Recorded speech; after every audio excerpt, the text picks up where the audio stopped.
Halo, assalamualaikum warahmatullahi wabarakatuh.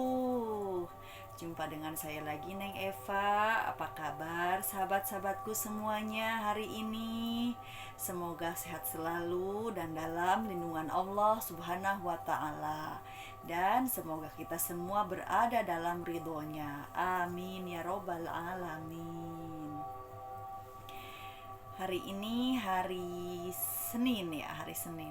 Ya teman-temanku dan sahabat-sahabatku yang baik hatinya, yang rajin menabung, rajin sedekah, tidak sombong, yang dermawan, yang tawadu, yang ridho dan diridhoi Allah. Mohon maaf ya kalau saya ada kesalahan dalam menyampaikan tentang hari, karena memang kadang-kadang hari ini hari Senin gitu kan, tapi ya saya ditayangkannya itu bisa 2 hari atau 3 hari kemudian gitu ya, jadi jangan nggak usah dihiraukan ya kalau hal itu gitu. Jadi saya mohon maaf gitu kalau ada kesalahan. Nah, sekarang saya akan membahas konten tentang apa ya,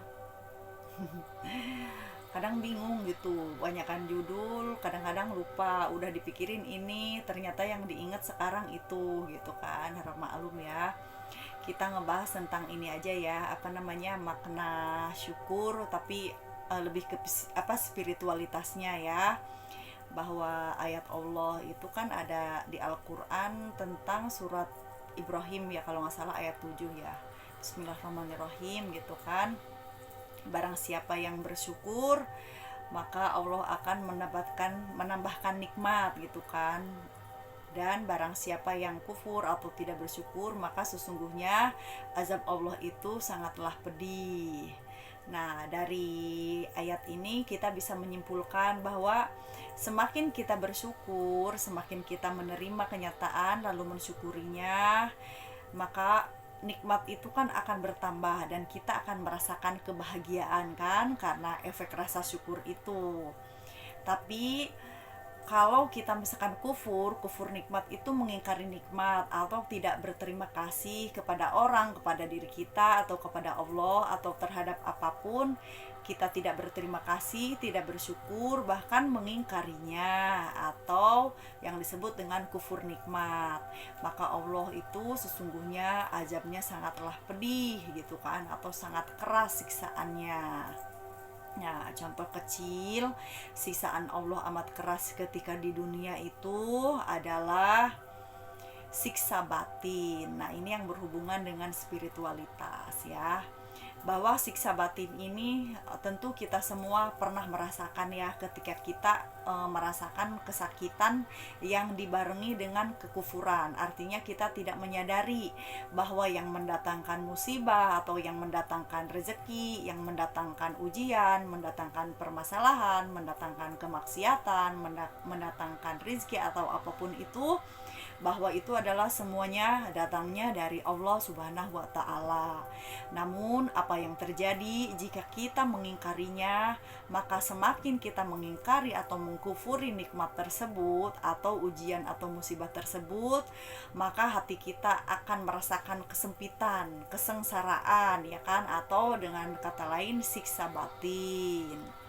Nah, kalau siksa di akhirat ya sudah pasti itu siksaan api neraka ya. Namun karena ini spiritualitas, jadi membahasnya tentang yang berurusan dengan jiwa kita ketika kita masih di dunia gitu.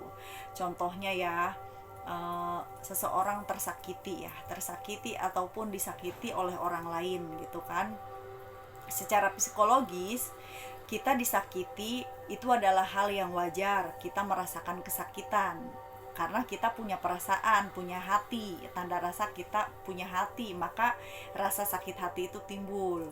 Kalau nggak punya hati, ya kan nggak akan merasakan sakit hati, paling mungkin punya badan, sakit badan gitu kan. Namun ini tentang psikologis, itu hal yang wajar, kita manusia biasa merasakan sakit hati karena kita punya hati. Namun lebih dalam lagi tentang spiritualitas, ketika kita disakiti oleh siapapun gitu kan, lalu kita merasakan kesakitan. Nah, semakin kita merasakan sakit dan sakit karena kufur nikmat, artinya kita lalai dalam mengingat Allah, bahwa seseorang yang menyakiti kita itu juga Allah lah yang menghendakinya orang itu untuk menyakiti kita. Bisa aja untuk menguji kita, untuk nyoba kita, untuk ngetes kita, ya kan? Jadi tingkatan jiwa kita itu ada di mana gitu.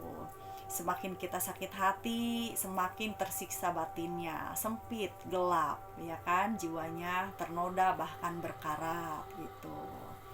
Namun jika kita mendapatkan ujian sakit hati dari seseorang, kalau misalkan kita sadar, oh jangan-jangan saya ini disakiti orang karena dulu saya pernah menyakiti banyak orang, atau menyakiti orang tua, menyakiti anak, menyakiti keluarga, menyakiti teman, menyakiti sahabat, menyakiti siapapun gitu kan di masa lalu. Lalu kita memohon ampun kepada Allah gitu. Nah, itu berarti kita sedang diampuni oleh Allah karena kita sadar dengan dosa-dosa yang telah kita perbuat, ya kan?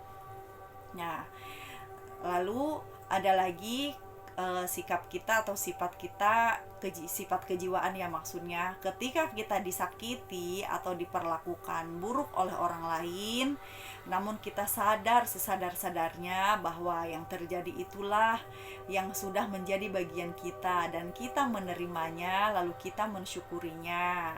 Nah, itu ciri-ciri berarti Allah telah mengangkat derajat kita, derajat keimanan kita sebagai manusia biasa menjadi kepada manusia yang berjiwa mulia atau jiwa yang bersih gitu kan. Jadi maksudnya bersih dari noda-noda sakit hati ataupun noda kegelapan itu kan, karena kesengsaraan hati yang level yang tadi pertama dibahas itu ya.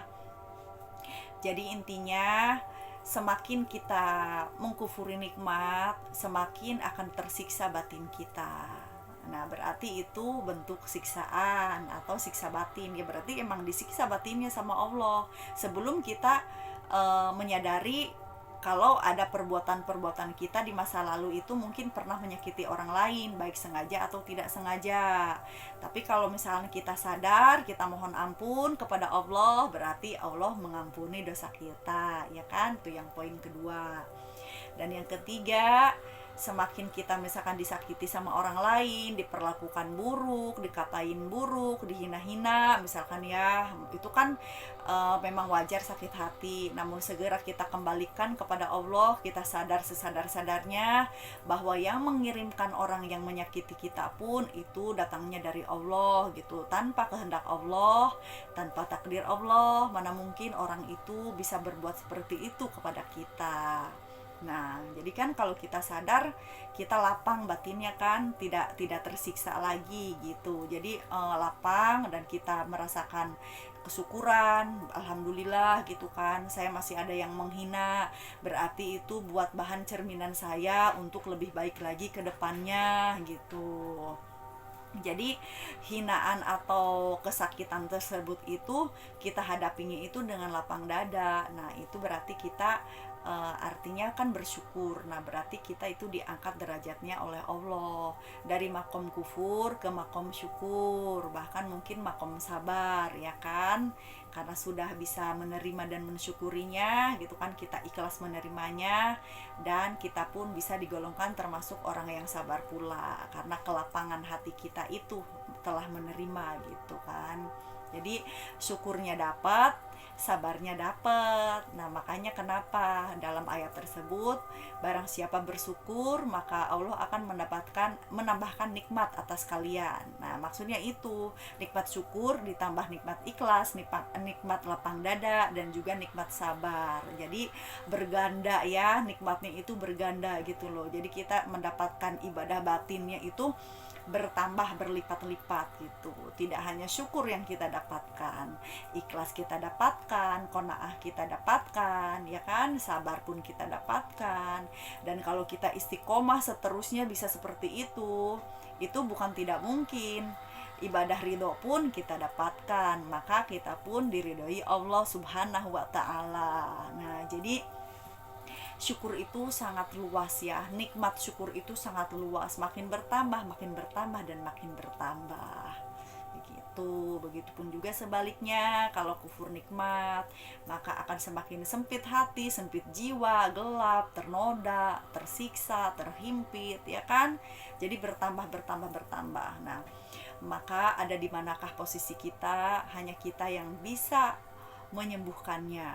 Orang lain, seorang guru, seorang pembimbing, seorang sahabat, seorang penasehat, seorang guru spiritual, ataupun apapun itu, mereka hanya membantu. Yang bisa menyembuhkannya adalah hati kita sendiri.